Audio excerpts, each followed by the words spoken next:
जय हिंद फ्रेंड्स, स्वागत है आप सभी का हमारे यूट्यूब चैनल पर।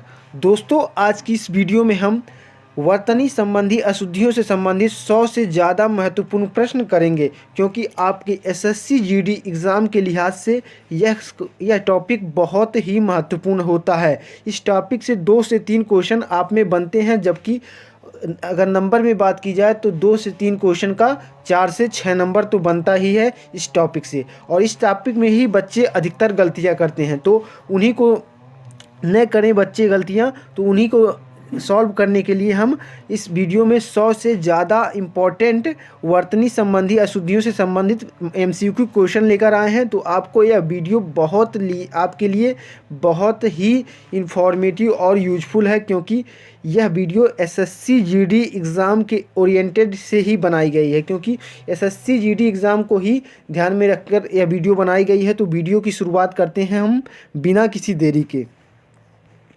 दोस्तों, पहला प्रश्न है, निम्नलिखित में से शुद्ध वर्तनी का चयन करना है।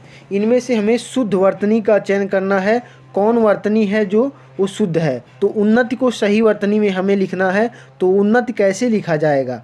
तो उन्नति लिखा जाएगा कुछ इस तरह से, जैसे ऑप्शन डी में है। ऑप्शन डी आपका राइट आंसर होगा उन्नति के लिखे जाने की दृष्टि से। अगला क्वेश्चन देख लेते हैं। अगला क्वेश्चन है, यह रास्ता दुर्गम है, सावधानी से चलें। इसमें जो दुर्गम शब्द है, इसको सही वर्तनी में लिखा जाना है। यह गलत वर्तनी है। दुर्गम का सही वर्तनी कौन सा होगा विकल्प में? यह तो गलत होगा ऑप्शन ए। ऑप्शन बी भी गलत होगा। ऑप्शन सी क्या सही होगा? जी हाँ, सही होगा। ऑप्शन डी भी गलत होगा, यानी कि ऑप्शन सी आपका राइट आंसर होगा। दुर्गम को ऐसे ही लिखा जाएगा। अगला देख लेते हैं। अगला क्वेश्चन है, शुद्ध वर्तनी वाले शब्द का चयन करना है। अन्वेषण को सही लिखना है। अन्वेषण को कैसे लिखा जाएगा? तो अन्वेषण को क्या इस तरह लिखेंगे? जी हाँ, इस तरह लिखेंगे अन्वेषण को। अन्वेषण का आपका ऑप्शन ए सही विकल्प हो जाएगा। 3 का ए एकदम सही विकल्प है। अगला क्वेश्चन देख लेते हैं। अगला क्वेश्चन है, शुद्ध वर्तनी वाले शब्द का चयन करना है। इसमें भी शुद्ध वर्तनी वाले शब्द का चयन को, क्या जाह्नवी को ऐसे लिखा जाएगा? नहीं, ऐसे भी नहीं लिखा जाएगा। हाँ, ऐसे लिखा जाएगा। ऐसे भी नहीं लिखा जाएगा। जाह्नवी को आप कैसे लिखेंगे? जाह्नवी को आप ऐसे लिखेंगे।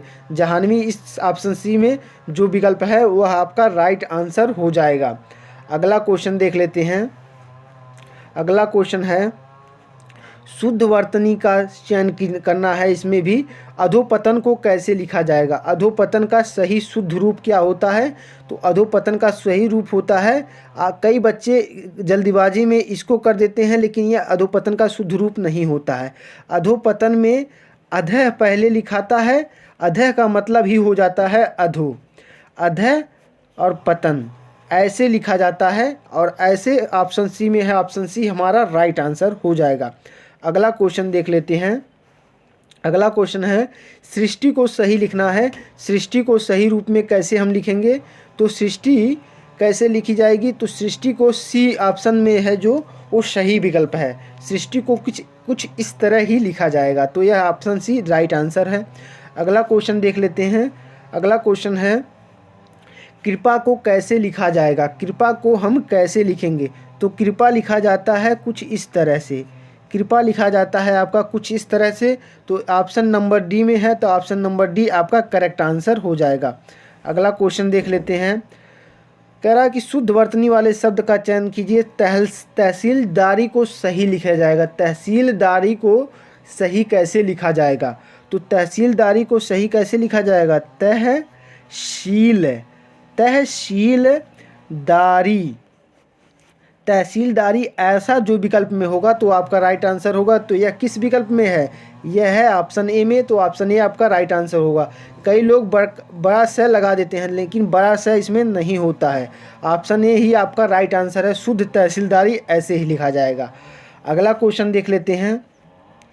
अगला क्वेश्चन है, शुद्ध वर्तनी का चयन करना है। अपकीर्ति को कैसे लिखा जाएगा? अपकीर्ति को कैसे लिखा जाएगा? तो अपकीर्ति को कैसे लिखेंगे? अ और प कीर्ति। कीर्ति को ऐसे लिखा जाता है। तो आपका अपकीर्ति को ऐसे लिखा जाएगा। की पे बड़ी की मात्रा और ती पे छोटी की मात्रा और रै, ऐसे लिखा जाएगा अपकीर्ति को। अपकीर्ति यह किस विकल्प में है? तो यह ऑप्शन नंबर बी में है। ऑप्शन नंबर बी आपका राइट आंसर हो जाएगा। अगला क्वेश्चन देख लेते हैं। कह रहा है कि 6 जो संख्या होती है उसको कैसे शुद्ध में लिखेंगे? तो 6 को हमेशा ऐसे ही लिखा जाता है, याद रखिएगा, कभी ऐसे नहीं लिखा जाता है। यह आपका गलत हो जाएगा, यह आपका सही है। तो 6 को आप ऐसे ही लिखेंगे, 6 को यह ऐसे लिखेंगे, ऐसा आपका सही है, यह गलत है। आपका शुद्ध विकल्प होगा 6। अगला है शुद्ध वर्तनी का चयन करना है, इसमें भी तो तरुण को कह रहा है कि कैसे लिखेंगे? तरुण को कैसे लिखा जाता है? तरुण को हम कैसे लिखेंगे? तो तरुण को याद रखिएगा तय और इस पे रू और न, यह जिस विकल्प में होगा वह आपका राइट आंसर होगा। तो तरुण, इसमें अर नहीं है, यह भी गलत है। इसमें भी अर नहीं है, यह भी गलत है। इसमें अर है लेकिन रू पे बड़ा रू है, रू पे बड़ा रू है, ये छोटा रू नहीं है। तो ये आपका गलत हो जाएगा। ए, ऑप्शन ए आपका राइट आंसर होगा। तरुण ऐसे ही लिखा जाएगा ऑप्शन ए की तरह। अगला देख लेते हैं। अगला है कुमुदनी को कह रहा है कि कैसे लिखा जाएगा? कुमुदनी, कुमुदनी, कुमुदनी को ऐसे लिखा जाएगा कु मु दी और नी, कुमुदिनी, कुमुदिनी को इस तरह लिखा जाएगा। तो इस तरह किस विकल्प में है? तो इस तरह ऑप्शन सी में है। ऑप्शन सी आपका राइट आंसर हो जाएगा।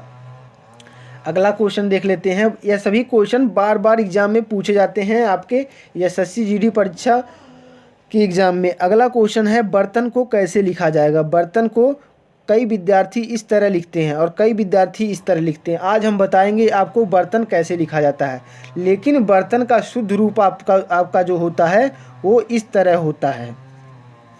इस तरह के जो विद्यार्थी लिखते हैं वह बर्तन को सही लिखते हैं। तो बर्तन को आपको इस तरह लिखा जाएगा, न कि इस तरह। यह बर्तन हमेशा अशुद्ध रूप माना जाता है, यह सही है। बर्तन में मात्रा आधा रह की नहीं होती है, पूरी रह की मात्रा होती है। तो बर्तन ऑप्शन नंबर डी का राइट आंसर हो जाएगा। अगला क्वेश्चन देख लेते हैं। कह रहा है कि शुद्ध वर्तनी का चयन करना है, प्रतिष्ठा को सही लिखना है। तो प्रतिष्ठा कैसे लिखा जाएगा? प्रतिष्ठा, प्रतिष्ठा को कुछ इस तरह लिखा जाएगा। तो यह जिस विकल्प में होगा वह आपका राइट आंसर होगा। ऑप्शन नंबर बी में है। ऑप्शन नंबर बी आपका राइट आंसर है। अगला देख लेते हैं। कह रहा कि मृत्युंजय को सही कैसे लिखा जाएगा? मृत्युंजय को हम सही कैसे लिखेंगे?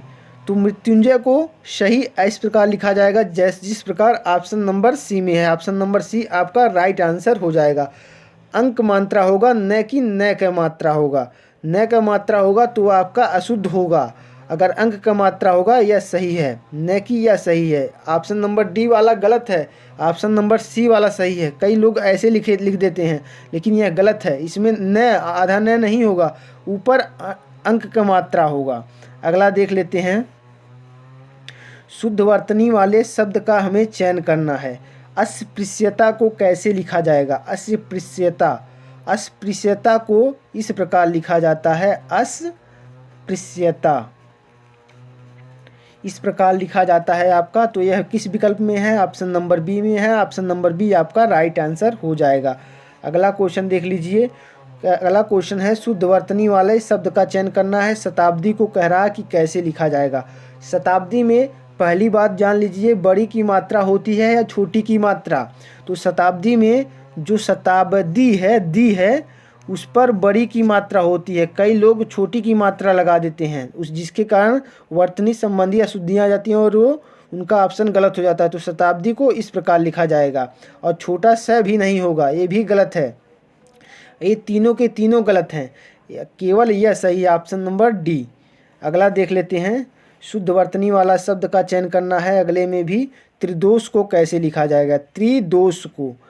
त्रिदोष को हम कैसे लिखेंगे? तो त्रिदोष को इस प्रकार लिखा जाएगा ऑप्शन नंबर सी की तरह। ऑप्शन नंबर सी आपका राइट आंसर हो जाएगा। अगला देख लेते हैं। कह रहा कि 19 का शुद्ध वर्तनी वाले शब्द का चयन करना है। औद्योगिकरण, औद्योगिकरण को कैसे लिखा जाएगा? तो औद्योगिकरण जो होता है उस पर औ की मात्रा होती है और अंतिम में गी की मात्रा होती है, लेकिन इसमें देखिए छोटी गी की मात्रा होने के कारण यह अशुद्ध है, और इसमें ओ की मात्रा होने के कारण यह अशुद्ध है। अ होना चाहिए और इसमें ऊ लगा है। आपका ऑप्शन नंबर बी एकदम उचित उत्तर है, सही उत्तर है, शुद्ध उत्तर है। औद्योगिकरण ऐसे ही लिखा जाएगा ऑप्शन नंबर बी की तरह। अगला देख लेते हैं। अगला है परिणति को कैसे लिखा जाएगा। परिणत को कैसे लिखा जाएगा, तो परिणत को लिखेंगे हम कुछ ऑप्शन नंबर ए की तरह। परिणति, परिणति, परिणत को इस प्रकार लिखेंगे तो ऑप्शन नंबर ए आपका राइट आंसर हो जाएगा। अगला क्वेश्चन देख लेते हैं। अगला क्वेश्चन है अस्थाई को सही कैसे लिखेंगे। अस्थाई को सही कैसे लिखा जाता है, तो अब इसमें अस्थाई में आपको दो विकल्प नज़र आ रहा होगा करीब करीब। कई लोग सोच रहे होंगे कि यह सही होगा, कई लोग सोच रहे होंगे यह सही होगा, लेकिन आपका जो अस्थाई यह की मात्रा वाला है यह सही होगा, न कि यह वाला मात्रा वाला सही होगा। यह आपका गलत है, यह शुद्ध है, यह शुद्ध है। आज के बाद इसे याद रख लीजिएगा, स्थायी होता है। तो स्थायी ऑप्शन नंबर बी में यह सही विकल्प है, इसको सही कर लीजिएगा। अगला क्वेश्चन है शुद्ध वर्तनी वाले शब्द का चयन करना है। जल्दी को कैसे लिखा जाएगा, तो जल्दी को आप सभी जानते हैं ऑप्शन नंबर बी की तरह लिखा जाएगा। अगला देख लेते हैं। शुद्ध वर्तनी का चयन करना है, इसमें भी प्राक कथन को कैसे लिखा जाएगा। आपने पाठ्य पुस्तकों में पढ़ा होगा कि पेज के शुरुआत में लेखक, अगर कोई कवि है, लेखक है जो अपने पुस्तक के बारे में प्राक कथन के रूप में लिखता है, तो प्राक कथन को इस प्रकार लिखा जाता है। प्राक कथन ऑप्शन ए का राइट आंसर हो जाएगा। अगला देख लीजिए। अगला है क्षेत्र को कैसे लिखा जाएगा। क्षेत्र को इस प्रकार लिखा जाता है ऑप्शन नंबर ए की तरह। ऑप्शन नंबर ए आपका राइट आंसर है। अगला देख लीजिए। रासायनिक को कैसे लिखा जाएगा। रासायनिक और रासायनिक में आपको दुविधा होगी, तो रासायनिक और रासायनिक में कैसे लिखेंगे आप। रासायनिक को हमेशा रासायनिक में लिखेंगे, न कि रासायनिक में लिखेंगे। रा होता है, रा हमेशा याद रखिएगा, आपको कभी गलत नहीं होगा। रासायनिक होता है, न कि रासायनिक होता है। तो रासायनिक आपका सही जवाब हो जाएगा। अगला क्वेश्चन देख लेते हैं। इसमें भी शुद्ध वर्तनी वाले शब्द का चयन करना, हमें प्रतिवादी को सही लिखना है। प्रतिवादी को कैसे लिखा जाएगा, तो प्रतिवादी नहीं होता है, प्रतिवादी नहीं होता है, प्रतिवादी, प्रतिवादी नहीं होता है, प्रतिवादी होता है, प्रतिवादी होता है। प्रतिवादी ऑप्शन नंबर ए का राइट आंसर है। अगला क्वेश्चन देख लेते हैं। अगला क्वेश्चन है द्वंद्व को कैसे लिखा जाएगा। कई लोग द्वंद्व को इस प्रकार लिख देते हैं, कई लोग द्वंद्व को इस प्रकार लिख देते हैं जो कि गलत हो जाता है, लेकिन आपका द्वंद्व जो है वो इस प्रकार रहता है। द्वंद्व, द्वंद्व अंतिम में व की मात्रा का उच्चारण भी रहता है, तो द्वंद्व को इस प्रकार लिखा जाता है। तो ऑप्शन नंबर सी वाला आपका द्वंद्व सही होगा, न कि ऑप्शन नंबर बी वाला। तो ऑप्शन नंबर सी वाला आपका द्वंद्व सही है। अगला क्वेश्चन देख लेते हैं। अगला क्वेश्चन है उत्सव को कैसे लिखा जाएगा। तो उत्सव को आप सभी जानते हैं, ऑप्शन नंबर बी की तरह लिखा जाएगा। ये तो बहुत आसान है। अगला देख लीजिए।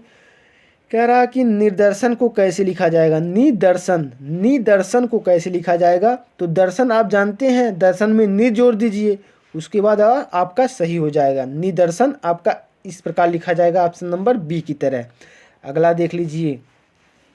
अगला है ज्येष्ठ को कैसे लिखा जाएगा। ज्येष्ठ को, ज्येष्ठ को ऑप्शन नंबर डी की तरह लिखा जाएगा। ऑप्शन नंबर डी आपका सही विकल्प हो जाएगा। अगला क्वेश्चन देख लीजिए। अगला क्वेश्चन है अंतर्धान को कैसे लिखा जाएगा। बहुत बार आपके एग्जाम में पूछा गया है अंतर्धान को। आज के बाद इसे याद कर लीजिएगा। अंतर्धान को हमेशा ध पे र की मात्रा रहती है। अंतर्धान को इस प्रकार लिखा जाता है। तो अंतर्धान यह जिस विकल्प में होगा वह आपका राइट आंसर होगा। तो अंतर्धान आपका ऑप्शन नंबर बी में है। ऑप्शन नंबर बी आपका राइट आंसर है। अगला क्वेश्चन देख लेते हैं। अगला क्वेश्चन है अधर्म को कैसे लिखा जाएगा। अधर्म को कैसे लिखा जाएगा, तो अधर्म को ऑप्शन नंबर सी की तरह लिखेंगे, तो सभी बच्चे कर लेंगे। अगला क्वेश्चन देख लेते हैं।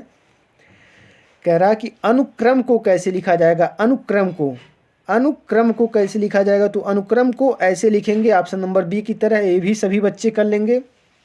अगला देख लीजिए। अगला कह रहा कि ऋषि को कैसे लिखा जाएगा। तो ऋषि को भी आप सभी बच्चे जानते होंगे कि ऑप्शन नंबर बी की तरह लिखा जाएगा। ऑप्शन नंबर बी आपका राइट आंसर हो जाएगा।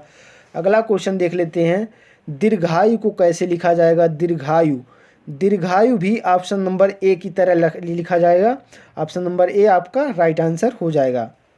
जो प्रश्न डाउटफुल वाला होगा उसको हम व्याख्या सहित समझाएंगे। जैसे यह प्रश्न है, यह डाउट वाला प्रश्न है। कई लोग इस प्रकार लिखते हैं, कई लोग इस प्रकार लिखते हैं, और कई लोग इस प्रकार और कई लोग इस प्रकार। और कुछ बच्चे यह कहेंगे इनमें से चारों के चारों गलत हैं, उनको भी हम इस प्रश्न में बताएंगे। श्रृंगार बार बार पूछे जाने वाला है, तो श्रृंगार को सबसे शुद्ध रूप श्रृंगार का इस तरह लिखते हैं। श्रृंगार का सबसे शुद्ध रूप यह होता है। आज के बाद याद रखिएगा, श्रृंगार का सबसे शुद्ध रूप यह होता है और यह नहीं होता है। यह जो बच्चे कर रहे हैं यह एकदम गलत है। ये जान लीजिए 100 में 90% बच्चे इसी को करते हैं और यह गलत होता है आपका। श्रृंगार को ऐसे लिखा नहीं जाता है। श्रृंगार को हमेशा आपका ऐसे लिखा जाता है। लेकिन आप कहेंगे कि किसी भी विकल्प में तो नहीं दिख रहा है, लेकिन ऑप्शन नंबर बी जो है यह इसका ही रूप है। तो ऑप्शन नंबर बी, श्रृंगार को श्रृंगार भी पढ़ते हैं, तो श्रृंगार को इस तरह भी लिखा जाता है, कभी कभी इस प्रकार भी आ जाता है। तो यह आपका राइट आंसर हो जाएगा इस विकल्प के अनुसार। लेकिन श्रृंगार को अधिकतर इसी प्रकार आता है, तो इसी यह विकल्प जिस विकल्प में होगा यही आपका राइट आंसर हो जाएगा। वैसे तो यह विकल्प में यह क्वेश्चन सही है, ऑप्शन नंबर बी। अगला क्वेश्चन देख लेते हैं। अगला क्वेश्चन है, अध्येता को कैसे लिखा जाएगा। अध्येता, अध्येता को अध्येता ऐसे लिखा जाएगा, ऑप्शन नंबर ए की तरह। ऑप्शन नंबर ए आपका राइट आंसर है। अगला क्वेश्चन देख लीजिए, कवयित्री को कैसे लिखा जाएगा। बार बार पूछा जाता है, आप याद रखिएगा कव लिखिएगा, उसके बाद यहाँ पर इत्री लगा दीजिएगा, आपका कवित्री को सही इस रूप में हो जाएगा। तो यह किस विकल्प में है, यह ऑप्शन नंबर सी में है। ऑप्शन नंबर सी आपका राइट आंसर है। कई लोग ऑप्शन नंबर डी को कर देंगे, लेकिन ऑप्शन नंबर डी आपका गलत है। अगला क्वेश्चन देख लीजिए, आप शुद्ध वर्तनी पढ़ रहे हैं। अगला है, नक्षत्र को कैसे लिखा जाएगा। तो नक्षत्र को ऑप्शन नंबर बी की तरह लिखा जाएगा। ऑप्शन नंबर बी आपका राइट आंसर है। अगला क्वेश्चन देख लीजिए, सही वर्तनी वाले शब्द का चयन करना है। शारीरिक को कैसे लिखा जाएगा। तो याद रखिएगा, उच्चारण से पढ़िएगा, सा री रिक, सा री रिक। तो शारीरिक आपका जो इस प्रकार होगा, यह राइट आंसर होगा। तो शारीरिक ऑप्शन नंबर ए में है। ऑप्शन नंबर ए आपका राइट आंसर है। अगला क्वेश्चन देख लीजिए। अगला क्वेश्चन है, अधिशासी को कैसे लिखा जाएगा। अधिशासी, अधिशासी को कई लोग इस प्रकार कहेंगे कि इस प्रकार लिखा जाएगा, और यह सही भी देखने में लगता है, लेकिन इस प्रकार आज के बाद याद रखिएगा नहीं लिखा जाता है। अधिशासी को एकदम शुद्ध रूप है ऑप्शन नंबर ए, इस प्रकार लिखा जाता है अधिशासी को। इसमें खटकोर वाली मात्रा नहीं रहती है। अगला क्वेश्चन देख लेते हैं। अगला क्वेश्चन है, वर्तनी की दृष्टि से कौन सा शब्द सही है। ज्योत्सना को कैसे लिखा जाएगा। वैसे तो हम आपको बता दें, इनमें से सभी गलत हैं, इनमें से सभी गलत हैं। ज्योत्सना ऐसे लिखा ही नहीं जाता है। ज्योत्सना को इस प्रकार लिखा जाता है, ज्यो तय श और न, इस प्रकार लिखा जाता है। यह शुद्ध रूप आपका होता है, लेकिन यह देखिए किसी भी विकल्प में आपका नहीं होगा। लेकिन अगर ऐसा ऑप्शन आ जाए तो आपको नज़दीकी के रूप में ऑप्शन नंबर बी को टिक कर लेना है, क्योंकि इसमें यह एकदम नज़दीकी सही उत्तर है। अगला क्वेश्चन देख लेते हैं। सन्यासी को कैसे लिखा जाएगा। सन्यासी को, तो सन्यासी को कई लोग कहेंगे इस प्रकार, कई लोग कहेंगे इस प्रकार। तो आज के बाद याद रखिएगा, सन्यासी जो होता है वो हमेशा आपको हम बता दें कैसे लिखा जाएगा। सन्यासी को हमेशा सम पे मात्रा और उसके बाद न और उसके बाद आधा न और उसके बाद या सी, इस प्रकार लिखा जाता है। न कि सन्यासी, सन्यासी हो जाएगा, ये तो गलत हो जाएगा। इस प्रकार लिखा जाएगा ऑप्शन नंबर ए की तरह। ऑप्शन नंबर ए आपका राइट आंसर हो जाएगा। अगला क्वेश्चन देख लेते हैं। अगला क्वेश्चन है, कह रहा है व्यवहारिक रूप से आपकी बात ठीक हो सकती है, मतलब कि इसको व्यवहारिक को सही कैसे लिखना है उसको बताना है। व्यवहारिक, व्यवहारिक को हमें सही कैसे लिखना है उसी को हमें सही दर्शाना है व्यवहारिक को। तो व्यवहारिक ऐसे लिखा जाता है, व्यावहारिक, व्यावहारिक, व्यावहारिक, व्यावहारिक। तो व्यावहारिक या किस विकल्प में है? यह ऑप्शन नंबर ए में है, ऑप्शन नंबर बी में है, ऑप्शन नंबर बी आपका राइट आंसर हो जाएगा। अगला क्वेश्चन देख लेते हैं।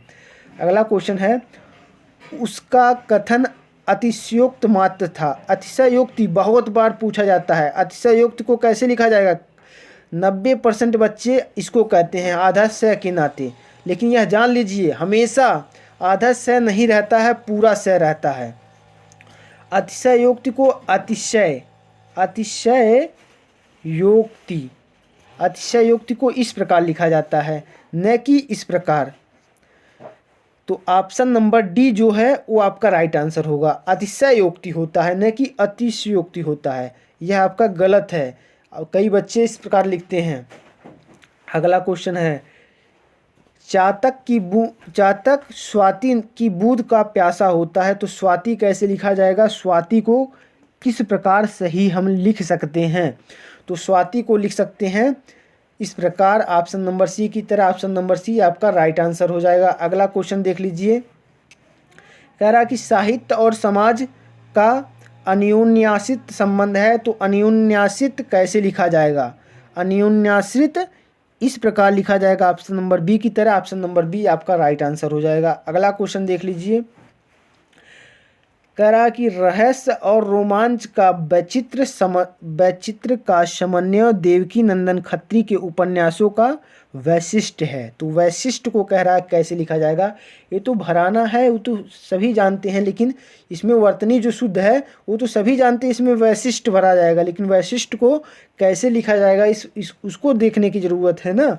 तो वैशिष्ट को इसमें कैसे लिखा जाएगा? तो वैशिष्ट को ऑप्शन नंबर ए की तरह लिखा जाएगा। ऑप्शन नंबर ए आपका राइट आंसर हो जाएगा। अगला क्वेश्चन देख लेते हैं। सेनापति एक सहस्त्र सैनिकों के साथ युद्ध क्षेत्र में पहुंचा। तो सहस्त्र को कैसे लिखा जाएगा? सहस्त्र मतलब होता है हजारों। तो सहस्त्र को किस प्रकार लिखा जाएगा? तो याद रखिएगा आज की बात, सहस्त्र जो होता है वह इस प्रकार ऑप्शन नंबर सी की तरह लिखा जाता है। तो ऑप्शन नंबर सी आपका राइट आंसर हो जाएगा। अगला क्वेश्चन देख लीजिए। परमात्मा ही समग्र ब्रह्मांड का रचयिता है। तो रचयिता को किस प्रकार लिखेंगे? रचयिता को इस प्रकार लिख लीजिएगा, हमेशा रचयिता को इस प्रकार लिखिएगा। तो रचयिता यह ऑप्शन नंबर ए में है। ऑप्शन नंबर ए आपका राइट आंसर हो जाएगा। अगला क्वेश्चन देख लीजिए। कह रहा है उपर्युक्त पंक्तियां दिनकर की कविता से ली गई हैं। उपर्युक्त पंक्तियां दिनकर की कविता से ली गई हैं। तो उपर्युक्त को कैसे लिखा जाएगा? उपर्युक्त को कैसे लिखा जाएगा? तो उपर्युक्त को इस प्रकार लिखा जाता है, न कि इस प्रकार। उपरोक्त नहीं होता है, उपर्युक्त होता है। तो उपर्युक्त को ऑप्शन नंबर सी की तरह लिखा जाता है। ऑप्शन नंबर सी आपका राइट आंसर हो जाएगा। नेक्स्ट क्वेश्चन देखते हैं। नेक्स्ट क्वेश्चन है, अपराह्न के बाद सूर्य अस्ताचलगामी होने लगता है। तो अपराह्न को कैसे लिखा जाएगा? अपराह्न को कैसे लिखा जाएगा? अपराह्न को लिखते हैं अपराह्न, डी की तरह। तो डी आपका राइट आंसर हो जाएगा। अगला क्वेश्चन देख लेते हैं। मनुष्य को परमुखापेक्षी होना चाहिए। परामुखपेक्षी कैसे लिखा जाएगा? परामुखपेक्षी, परामुखपेक्षी होगा, परामुखपेक्षी ऑप्शन नंबर बी की तरह लिखा जाएगा। ऑप्शन नंबर बी आपका राइट आंसर हो जाएगा। अगला क्वेश्चन देख लीजिए। अगला क्वेश्चन है, जहाँ उपमेय में उपमान की संभावना व्यक्त की जाए वहाँ उत्प्रेक्षा अलंकार होता है। यहाँ उत्प्रेक्षा भराएगा तो उत्प्रेक्षा को कैसे लिखेंगे? तो उत्प्रेक्षा को लिखा जाता है ऑप्शन नंबर सी की तरह। ऑप्शन नंबर सी आपका राइट आंसर हो जाएगा। अगला देख लीजिए।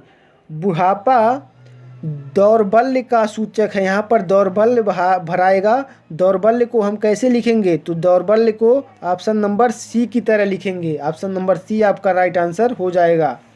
नेक्स्ट क्वेश्चन देख लीजिए। तानसेन महान संगीतज्ञ था। तो संगीतज्ञ को किस प्रकार लिखेंगे? संगीतज्ञ को ऑप्शन नंबर बी की तरह लिखेंगे। ऑप्शन नंबर बी आपका राइट आंसर हो जाएगा। अगला क्वेश्चन देख लीजिए। बच्चों को आगे पढ़ने के लिए दिया जाना चाहिए वजीफ़ा। वजीफ़ा को हम कैसे लिखेंगे? तो वजीफ़ा को याद रखिएगा, कई बच्चे 90% बच्चे इस प्रकार कहेंगे। उसके बाद जो अपने आप को एकदम तेजूखां समझेंगे वो इस प्रकार कहेंगे, लेकिन वजीफ़ा का सही रूप होता है यह option number C. Option number C की तरह वजीफ़ा लिखा जाता है, वजीफ़ा। फा पे यहाँ पर अंक का लगता है, तो यहाँ पर बूंदी का विशेष ध्यान दीजिएगा। वजीफ़ा में यहाँ पर बिंदु लगता ही लगता है, न कि यहाँ पर लगता है, आपका यहाँ पर केवल बिंदु लगता है। अगला क्वेश्चन देख लीजिए, प्रत्येक कथन का अपना एक संदर्भ होता है, तो संदर्भ को कैसे लिखेंगे? तो कुछ बच्चे संदर्भ को इस प्रकार लिखते हैं और कुछ बच्चे इस प्रकार लिखते हैं। आइए समझते हैं संदर्भ को कैसे सही लिखेंगे हम। तो संदर्भ को याद रखिएगा आज के बाद, संदर्भ में ऊपर अंक की मात्रा नहीं होती है, संदर्भ को ऐसे ही लिखा जाता है शुद्ध रूप में। वैसे तो आप लिख सकते हैं इस प्रकार भी, लेकिन अगर शुद्ध वाक्य पहचानना है तो इस प्रकार लिखना है संदर्भ को। यह सही विकल्प है, ऑप्शन नंबर बी। अगला क्वेश्चन देख लीजिए, कह रहा कि आधुनिक हिंदी गद्य का भारतेंद्र से हुई होता है। प्रादुर्भाव को सही लिखना है। प्रादुर्भाव किस प्रकार सही लिखा जाएगा? तो ऑप्शन नंबर ए की तरह प्रादुर्भाव को सही लिखेंगे। अगला क्वेश्चन देख लीजिए, कह रहा हिमालय की उत्तुंग चोटियां हमें बुलाती हैं। यहाँ पर उत्तुंग को सही लिखना है या गलत में है, इसको सही लिखना है। कैसे लिखेंगे? तो उत्तुंग चोटियों को कैसे लिखेंगे? तो उत्तुंग को लिखेंगे उ त तुंग ग, इस प्रकार लिखेंगे। आधा तय पे तय होगा, पूरे तय पे तय भी होगा, तो यह ऑप्शन नंबर सी में है। ऑप्शन नंबर सी आपका राइट आंसर हो जाएगा। अगला क्वेश्चन देख लीजिए, अगला क्वेश्चन है, वैज्ञानिक अनुसंधान धार्मिक ग्रंथों की शिक्षा से के प्रतिकूल है। अनुसंधान को हमें कैसे लिखना है? तो अनुसंधान को याद रखिएगा। कई बच्चे इस प्रकार कहेंगे तो ये आपका गलत आंसर है। हाई दोनों तो एकदम गलत है, ऑप्शन नंबर डी एकदम सही है आपका। अनुसंधान को बिल्कुल साधारण रूप में ऐसे ही लिखेंगे, ऑप्शन नंबर डी की तरह। अगला देख लीजिए, अगला है, वे हिंदुस्तानी एकेडमी के वार्षिक में भाग लेने के लिए लखनऊ आए थे। तो वार्षिक अधिवेशन को कैसे लिखा जाएगा? अधिवेशन को जैसा कि हमने पीछे भी बताया है, अधिवेशन के समाहार शब्द, तो अधिवेशन को इस प्रकार लिखा जाएगा, ऑप्शन नंबर डी की तरह। ऑप्शन नंबर डी आपका अधिवेशन सही हो जाएगा। ऑप्शन नंबर डी जो है वो आपका सही हो जाएगा, ऑप्शन नंबर डी। अगला देख लीजिए, प्रधानमंत्री ने मंत्रिमंडल, यहाँ पर मंत्री कई बच्चे नहीं लिख पाते हैं, आज हम उनको बताएंगे कि मंत्री कैसे लिखा जाता है। तो याद रखिएगा, मंत्रिमंडल जब लिखना है तो आपको इस प्रकार लिखना है मंत्रिमंडल। यहाँ पर मंत्री को इस प्रकार लिखना है मंत्रिमंडल, मंत्रिमंडल इस प्रकार लिखना है आपको। मंत्रिमंडल जब भी लिखना है तब आप इस प्रकार मंत्रिमंडल को लिखेंगे, न कि इस प्रकार ऑप्शन नंबर बी की तरह। मंत्रिमंडल को हमेशा ए की तरह लिखा जाता है। अगला देख लीजिए, वह इन सब तथ्यों से अनभिज्ञ है। अनभिज्ञ को सही लिखना है, तो अनभिज्ञ को कैसे लिखेंगे सही? अनभिज्ञ को ऑप्शन नंबर डी की तरह लिखेंगे, ऑप्शन नंबर डी आपका राइट आंसर हो जाएगा। अगला क्वेश्चन देख लीजिए, अगला क्वेश्चन है, स्वातंत्र को सही लिखना है। स्वातंत्र को हमें सही लिखना है, स्वातंत्र को सही लिखना है। स्वातंत्र संग्राम में हजारों वीरों ने अपनी आहूत दी, तो स्वातंत्र को कैसे लिखा जाएगा? स्वातंत्र को ऑप्शन नंबर बी की तरह लिखा जाएगा, ऑप्शन नंबर बी आपका राइट आंसर हो जाएगा। अगला क्वेश्चन देख लेते हैं, भारतीय समाज का पुनरुत्थान, पुनरुत्थान को कैसे लिखा जाएगा? पुनरुत्थान को, तो पुनरुत्थान को आपका ऑप्शन नंबर बी की तरह लिखा जाएगा, ऑप्शन नंबर बी आपका राइट आंसर हो जाएगा। अगला क्वेश्चन देख लीजिए। वीडियो दोस्तों अगर अच्छा लग रहा है तो वीडियो को ज़रूर लाइक करना, और चैनल पर पहली बार अगर कोई बच्चा आया है तो ज़रूर सब्सक्राइब करना। अगला क्वेश्चन है, उनके स्नेह की अंतःस्थलीय सरिता मुख मुद्रा से स्पष्ट झांक रही थी, तो अंतःस्थली को सही लिखना है। तो अंतःस्थली में ज़्यादा कुछ नहीं करेंगे हम, ऑप्शन नंबर ए की तरह आराम से साधारण रूप से अंतःस्थली को लिख देंगे। अंतःस्थली आपका अंत धन स्थलीय, अंत धन स्थलीय होता है, तो अंतःस्थलीय आपका इस प्रकार लिखा जाएगा। तो यह ऑप्शन नंबर ए में है, ऑप्शन नंबर ए आपका राइट आंसर हो जाएगा। अगला क्वेश्चन देख लीजिए, पश्चिमी देशों में निर्यात के लिए प्रतिद्वंद्विता बढ़ती जा रही है, तो प्रतिद्वंद्विता को कैसे लिखेंगे हम? प्रतिद्वंद्विता, प्रतिद्वंद्विता को किस प्रकार लिखा जाएगा? तो प्रतिद्वंदिता को लिखेंगे ऑप्शन नंबर बी की तरह। ऑप्शन नंबर बी आपका राइट आंसर होगा। प्रतिद्वंदिता, द्विता, द्विता, यहाँ पर व की मात्रा इसमें भी रहेगी, इसमें भी व की मात्रा रहेगी, या खासकर ख्याल रखिएगा, आपसे प्रतिद्वंदिता को लिखने में कभी भी गलती नहीं होगी। अगला क्वेश्चन देख लीजिए। कई बच्चे यहाँ पर प्रतिद्वंदिता को इस प्रकार कहेंगे, लेकिन यह गलत है। प्रतिद्वंदिता, प्रतिद्वंदी होता तब ता नहीं होता, तो यहाँ पर हम मान सकते थे प्रतिद्वंदी यहाँ पर सही लिखा है, लेकिन ता जुड़ा है तो द्विता होगा, द्विता। तो द्विता के लिए आपका option number B right answer है। प्रतिद्वंदिता आपका ऑप्शन नंबर बी में करेक्ट है। अगला क्वेश्चन देख लीजिए। नायिका उद्ग्रीव रहकर दिन भर नायक की प्रतीक्षा करती रही। तो उद्ग्रीव को कैसे लिखा जाएगा? उद्ग्रीव, तो उद्ग्रीव को इस प्रकार आप लिखिएगा, उद्ग्रीव, उदग्रीव। तो उद्ग्रीव ऑप्शन नंबर बी में राइट आंसर हो जाएगा आपका। अगला क्वेश्चन देख लीजिए। युधिष्ठिर को कह रहा है, युधिष्ठिर बहुत, अगर वर्तनी की दृष्टि से पूछा जाए, यह बहुत इम्पॉर्टेंट शब्द है जिसको बार बार पूछा जाता है। तो युधिष्ठिर को कैसे लिखेंगे हम? तो युधिष्ठिर को ऑप्शन नंबर बी की तरह लिखेंगे। ऑप्शन नंबर बी आपका राइट आंसर हो जाएगा। तो दोस्तों, हमने इस वीडियो में 70 क्वेश्चन कर लिए हैं और 35 क्वेश्चन आपको कल की क्लास में पार्ट 2 में कराया जाएगा। पार्ट 1 में हमने 70 क्वेश्चन कर लिए हैं। पार्ट 1 में 70 क्वेश्चन कर लिए हैं। उम्मीद करते हैं आपको ये वीडियो बहुत ही इन्फॉर्मेटिव और यूज़फुल लगा होगा। और कल पार्ट 2 में 35 क्वेश्चन हम करेंगे, तो उसके लिए भी या इंतज़ार करिएगा। और मिलते हैं नेक्स्ट वीडियो में। तब तक के लिए जय हिंद, जय भारत।